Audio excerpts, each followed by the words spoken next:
عن أبي هريرة رضي الله عنه أن رسول الله صلى الله عليه وسلم قال إذا دخل رمضان فتحت أبواب الجنة যদি রমজান মাস প্রবেশ হয় তাহলে জান্নাতের দরজা খুলে যায় ওয়াগুল্লিকাত আবওয়াবু জাহান্নাম এবং জাহান্নামের দরজা বন্ধ হয়ে যায় ওয়াসুলসিলাতিশ শায়াতিন এবং শয়তানকে শিকল দিয়ে বাঁধা হয়।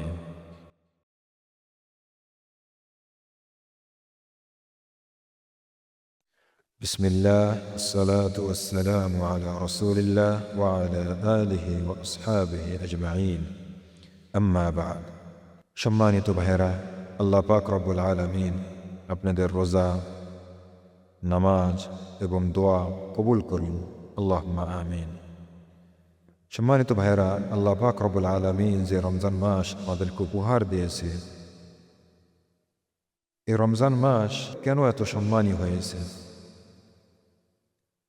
এত সম্মানী হয়েছে, এই রমজান মাসের ভিন্ন কিছু বৈশিষ্ট্য রয়েছে। আল্লাহ পাক এই রমজান মাসকে ভিন্ন কিছু বৈশিষ্ট্য দিয়েছে, খাসায়েস রেখেছে, ফজিলত দিয়েছে এই মাসে। এই জন্য রমজান মাসটি এত সম্মানী হয়েছে। তা আজকে আমরা চাই আলোচনা করবো ইনশাআল্লাহ এই কিছু বৈশিষ্ট্য নিয়ে রমজান মাসের। এক নম্বরে যে বৈশিষ্ট্য রয়েছে রমজান মাসের, আল্লাহ পাক রব্বুল আলামিন এই মাসে কোরআন নাজিল করেছে। আল্লাহ বলেন কোরআনে সূরাতুল বাকারা, شهر رمضان الذي أنزل فيه القرآن هدى للناس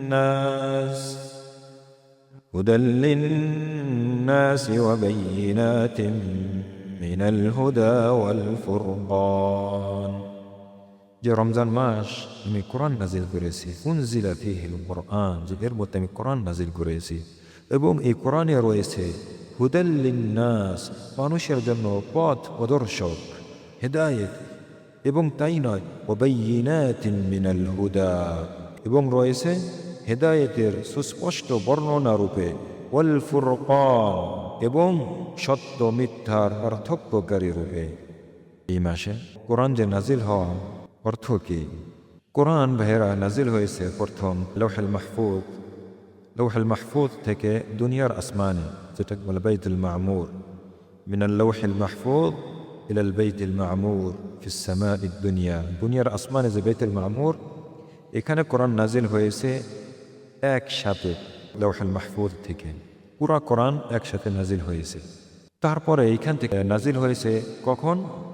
লাইলাতুল কদর, রমজান মাসে লাইলাতুল কদরে নাজিল হয়েছে পুরা জুমলাতান ওয়াহিদা। তারপরে এই বাইতুল মামুর থেকে আমাদের রসুল মুহাম্মদ সাল্লাল্লাহু আলাইহি ওয়াসাল্লাম এর কাছে 23 বছরের ঘটনা অনুযায়ী নাজিল হয়েছে। তাই এই জন্য যে এই মাসের যে বৈশিষ্ট্য, মাসে রয়েছে কোরআন নাজিল হয়েছে। দ্বিতীয়, এই মাসে জান্নাতের দরজা খুলে যায়, আন্নাহু তুফাত্তাহু ফীহি আবওয়াবুল জান্নাহ, জান্নাতের দরজা খুলে যায়। 3 নম্বর, আন্নাহু তুগলাকু ফীহি আবওয়াবুন নার, জাহান্নামের দরজা বন্ধ করে দেওয়া হয়। 4 নম্বর, আন্নাহু তুসালসালু ফীহি শায়াতিন ওয়া তুসাফফাদ, এই মাসে শয়তানকে শিকল দিয়ে বাঁধা হয়। রাসূলুল্লাহ সাল্লাল্লাহু আলাইহি ওয়াসাল্লামের হাদিস থেকে আসছে, عن أبي هريرة رضي الله عنه أن رسول الله صلى الله عليه وسلم قال إذا دخل رمضان فتحت أبواب الجنة যদি রমজান মাস প্রবেশ হয় তাহলে জান্নাতের দরজা খুলে যায় ওয়াগুল্লিকাত আবওয়াবু জাহান্নাম এবং জাহান্নামের দরজা বন্ধ হয়ে যায় ওয়াসুলসিলাতিশ শায়াতিন এবং শয়তানকে শিকল দিয়ে বাঁধা হয়। এবং আরেক রিওয়ায়াতে আসছে وفي رواية إذا كان أول ليلة من شهر رمضان صفدت الشياطين ومردت الجن। বলছে আরেক রিওয়ায়াতে, যদি রমজান মাসের প্রথম রাত্রেই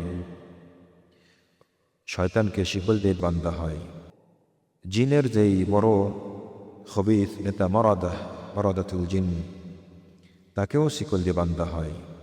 ওয়াগুল্লিকাত আবওয়াবুন নার, এবং জাহান্নামের দরজা বন্ধ করে দেওয়া হয়। ফালাম ইফতাহ মিনহা বাবুন, জাহান্নামের দরজা বন্ধ করে দেয়, তারপর একটা দরজাও খোলা হয় না। ওয়াফুতিহাত আবওয়াবুল জান্নাহ, এবং জান্নাতের দরজা খুলে দেওয়া হয়। ফালাম ইউগলাক মিনহা বাব, একটা দরজাও বন্ধ হয় না, জান্নাতের দরজা খুলে দেওয়া হয়, তারপর একটা দরজাও বন্ধ হয় না। তারপরে একজনে ডাক দেয়, ওয়ুনাদি মুনাদিন, একজনে ডাক দিয়ে বলেন, ইয়া বাগিয়াল খাইরি আকবিল, হে কল্যাণের সন্ধানকারী, যে কল্যাণের সন্ধান করো, আকবিল, তুমি আসো, এগিয়ে আসো, ওয়া বাগিয়াশ শাররি আকসির, এবং মন্দ কাজের সন্ধানকারী, তুমি থামো। ভাইরা, এই মাস যে হাদিস আমরা বর্ণনা করলাম, এই হাদিসের ভিতরে রয়েছে এই মাসের বিশেষ কিছু বৈশিষ্ট্য। শুনলাম জান্নাতের দরজা খুলে যায়। কেন জান্নাতের দরজা খুলে দেয়? কেননা এই মাসে নেক আমল, কল্যাণ আমল অনেক বেশি হয় মুমিন থেকে, এবং তাদেরকে উৎসাহ দেওয়ার জন্য জান্নাতের দরজা খুলে দেওয়া হয়, এবং জাহান্নামের দরজা বন্ধ করা হয় বান্দাকে রহমত করার জন্য। কেননা এই মাসে গুনার কাজ অনেক কম হয় এবং শয়তানকে বান্ধে রশিদ শিকল দিয়ে।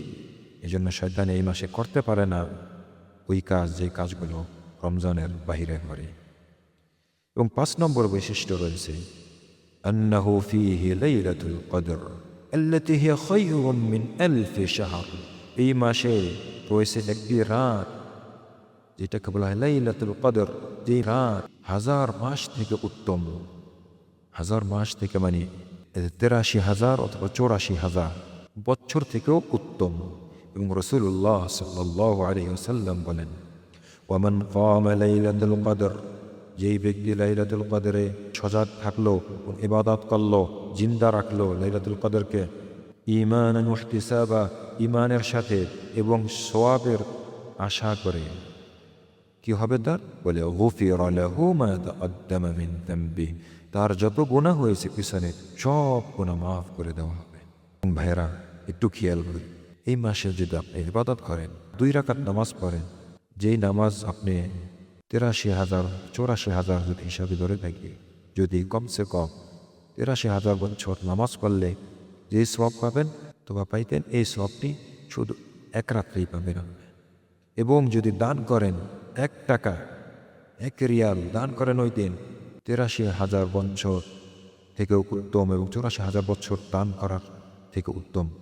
সুবহানাল্লাহ, 83,000 বছর যে আপনি 1 রিয়াল করে দান করতেছেন, যে কত বড় ফজিলা রেখেছে আল্লাহ আমাদের জন্য এই রাতটি, বিশেষ করে এই মাসে।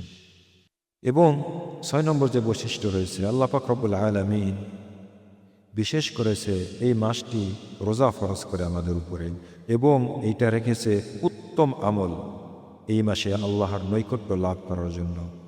রাসূলুল্লাহ সাল্লাল্লাহু আলাইহি ওয়াসাল্লাম বলেন হাদিসের ভিতরে, কুল্লু আমাল ইবনে আদম ইউদাআফ, বনি আদমের যত আমল আছে সব আমল দ্বিগুণ করা হয়, কয়েক গুণ করা হয়।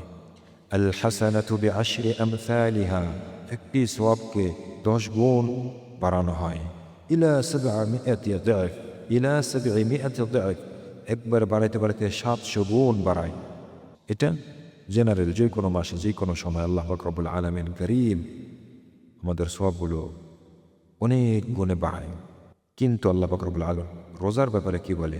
ক্বাল আল্লাহ আযজা ওয়া জাল ইল্লা আস-সাওম, কিন্তু আমি আল্লাহ বলে একমাত্র রোজা ছাড়া, রোজাকে 10 গুণও না, 700 গুণও না, বলেছে ইল্লা আস-সাওম, রোজা ছাড়া, ফাইন্নাহু লি ওয়া আনা আজজি বি, রোজা এটা রেখেছে সুতরাং আমার জন্য, এটার পুরস্কার আমি স্বয়ং আল্লাহ রাব্বুল আলামিন নিজেই দিব। সুবহানাল্লাহ। কেন বলেছেন ইয়াদাউ শাহওয়াতাহু ওয়া তাআমাহু মিন আজলি, কেননা এই বান্দায় তার মনের আশা, খায়েশ এবং তার খাদ্য ত্যাগ করে আমার জন্য, এজন্য আল্লাহ বলে এটার পুরস্কার আমি নিজেই দিই। তাহলে সুবহানাল্লাহ, কি পুরস্কার হইতে পারে আল্লাহ থেকে, যে 10 গুণ বাড়াবে না, 700 গুণও বাড়াবে না, আল্লাহ বলে সেটা আমি লুকিয়ে রেখেছি, এটা আমি নিজেই দিব পুরস্কার। সুবহানাল্লাহ। তাহলে কি আশা করা যাইতে পারে? মালিকুল মুলুক, বাদশাদের বাদশাহ, তার থেকে কি আশা করা যাইতে পারে যে কি পুরস্কার আমাদেরকে দিবে? ইয়া আল্লাহ, আমাদের উপর আপনি আল্লাহ রাজি খুশি হন দুনিয়াতে এবং আখিরাতে। আল্লাহুম্মা আমিন। ভাইরা, 7 নম্বর যে বৈশিষ্ট্য রয়েছে এই মাসে, রাসূলুল্লাহ সাল্লাল্লাহু আলাইহি ওয়াসাল্লাম বলেন, মান সামা রমাদান ঈমানান ওয়া ইহতিসাবা গুফিরা লাহু মা তাকদ্দামা মিন যামবিহি, যেই ব্যক্তি এই মাসে রোজা রাখবে ঈমানের সাথে এবং সওয়াবের উদ্দেশ্যে তার গুনাহ সব মাফ করে দিবে আল্লাহ পাক রব্বুল আলামিন, পিছনের যত গুনাহ আছে। এটার মানে কি? ঈমানের সাথে মানে আল্লাহকে বিশ্বাস করে এবং আল্লাহ যে ওয়াদা দিয়েছে আমাদেরকে তার উপরে বিশ্বাস করে, ওয়াদা যে জান্নাত আছে ওইখানে, জাহান্নাম আছে ওইখানে, হিসাব আছে ওইখানে, কুলসুরাত আছে ওইখানে, যা ওয়াদা দিয়েছে আমাদেরকে ওগুলির উপরে বিশ্বাস করে এবং ওয়াহতিসাবা সওয়াবের উদ্দেশ্যে, ইহতিসাবাল লিল আজর আল্লাহর থেকে সওয়াব পাওয়ার জন্য যে ব্যক্তি রোজা রাখবে, গুফিরা লাহু মা তাকাদ্দামা মিন যামবি, তার যত গুনাহ হয়েছে পিছনের সব গুনাহগুলো আল্লাহ মাফ করে দিবে। কিন্তু এখানে একটি ব্রেকেট, পরের বৈশিষ্ট্য আলোচনা করার আগে সব গুনাহ মাফ করে দিবে মানে আল্লাহর যত হক আছে, তো বান্দার যে হক আছে, বান্দার ঋণ, বান্দাকে অত্যাচার করা হয়েছে, জুলুম করা হয়েছে, বান্দার টাকা খাওয়া হয়েছে, এগুলি কিন্তু মাফ হবে না বান্দার থেকে যত মাফ না নেওয়া হয়। 8 নম্বর যে বৈশিষ্ট্য রয়েছে ভাইরা, এই মাসে যদি কোনো বান্দা উমরা করে তো উমরার কিছু রাসূলুল্লাহ সাল্লাল্লাহু আলাইহি ওয়াসাল্লাম বলেন, উমরাতুন ফি রমাদান তা'দিলু হাজ্জাতান, বলছে এই মাসে উমরা করলে সওয়াব পাবে, হজের সওয়াব, হাজ করলে যে সওয়াব পাবে এই মাসে উমরা করলে সেই সওয়াব পাবে। এবং আর এক রিওয়ায়াতে বলেন ও ক্বালা হাজ্জাতান মাই, বলে আমার সাথে হজ করার সওয়াব পাবে। সুবহানাল্লাহ। সম্মানিত ভাইয়েরা, লাস্ট যে বৈশিষ্ট্য আমরা আলোচনা করব, রাসূলুল্লাহ সাল্লাল্লাহু আলাইহি ওয়াসাল্লাম বলেন, মান ফাত্তারা সাইমান কানা লাহু মিথলু আজরি, এই মাসে কোনো ব্যক্তি যদি কাউকে ইফতারি করায়, কানা লাহু মিথলু আজরি, তাহলে তার পুরোপুরি ওই সওয়াবটি পাবে। যেই ব্যক্তিকে ইফতারি করাবে ওই ব্যক্তির যে রোজার সওয়াবটি আছে, ওই পুরো সওয়াবটি ওই ব্যক্তি পাবে যে ওনাকে ইফতারি করাইছে। সুবহানাল্লাহ। এবং গায়রা আন্নাহু লা ইউনকিসু মিন আজরি সাইমি শাইআ, এবং যে ব্যক্তি রোজা রেখেছে, যে ইফতারি করবে, তার সওয়াব থেকে কিছুই সওয়াব কমবে না। সুবহানাল্লাহ। এজন্য চেষ্টা করবেন আমরা এই মাসে যে মানুষদেরকে ইফতারি করানো মসজিদে, যে কোনো জায়গায়, কেননা আপনি পুরোপুরি তার সওয়াব পাবেন। একজন ব্যক্তিকে খাওয়াইলে তার একটি রোজার আরও সওয়াব পাইতেছেন। 10 জনকে খাওয়াইলে 10 জন ব্যক্তির 10টা রোজার সওয়াব আপনি নিজে পাইতেছেন। সুবহানাল্লাহ। সওয়াব আল্লাহ পাক রব্বুল আলামিন কত সহজ করে দিয়েছে আমাদের জন্য। মানুষদেরকে ইফতারি করানো এটা খাওয়ানোর ভিতরে প্রবেশ। এবং আর এক হাদিসে আসছে, রাসূলুল্লাহ সাল্লাল্লাহু আলাইহি ওয়াসাল্লামকে জিজ্ঞাসা করেছে, আইয়ুল ইসলামি খাইর, ইসলামের ভিতরে কোন কাজটি কল্যাণ এবং ভালো? রাসূলুল্লাহ সাল্লাল্লাহু আলাইহি ওয়াসাল্লাম উত্তরে বলেন, তুতঈমুত তাআম, মানুষদেরকে খাদ্য খাওয়াবা, ওয়া তাকরাউস সালাম, এবং সালাম দিবা, কাকে? আলা মান আরাফতা ওয়া মান লাম তা'রিফ, যাকে চেনো তাকেও সালাম দিবা এবং যাকে না চেনো তাকেও সালাম দিবা। এটা হয়েছে ইসলামের ভিতরে উত্তম কাজ। আর হাদিসে বলেছে। সম্মানিত ভাইরা, আমরা যা শুনলাম, আল্লাহ পাক রব্বুল আলামিন এগুলির উপর আমাদেরকে আমল করার তৌফিক দেন। আমাদের কাছে সম্মানী মাস চলে আসছে। এই মাসে আমরা জানি সওয়াব না হারাই, সওয়াবের মহান একটি মৌসুম চলে আসছে। সওয়াব দ্বিগুণ হয় এবং রহমতের দরজা, কল্যাণের দরজা খুলে যায় যারা কল্যাণ করতে ইচ্ছুক তাদের জন্য। এবং এ মাসে রয়েছে অনেক বরকত আল্লাহর পক্ষ থেকে। এই জন্য ভাইয়েরা, আমরা চেষ্টা করি আমাদের ভিতরে যত উত্তম ইবাদত আছে, উত্তম কাজ আছে, আমরা তা আল্লাহকে দেখানোর জন্য চেষ্টা করি এবং ইবাদতের ক্ষেত্রে আমরা যথাযথ পরিমাণ চেষ্টা জানি করি এবং আমাদের আমল নামা জানি আমরা তাকওয়া দিয়ে ভরে ফেলতে পারি এই মাসে। হে আল্লাহ, যারা রোজা রেখেছে এই মাসে ঈমানের সাথে এবং সওয়াবের উদ্দেশ্যে, তাদের ভিতরে আমাদের আল্লাহ শামিল করেন এবং আমাদেরকে আল্লাহ সওয়াবের কাজ করার জন্য তৌফিক দেন আল্লাহ, এবং আমাদের গুনার কাজ থেকে আল্লাহ বাঁচায় রাখেন আমাদেরকে এবং আমাদের গুনাহ মাফ করে দেন। হে আল্লাহ, এখানে আমরা আজকে বিদায় নিয়েছি। আল্লাহ পাক রব্বুল আলামিন আমাদেরকে শুনে এবং আমল করার তৌফিক দেন। ওয়া সাল্লাল্লাহু আলা নবিয়িনা মুহাম্মদ ওয়া আলা আলিহি ওয়া আসহাবিহি আজমাইন।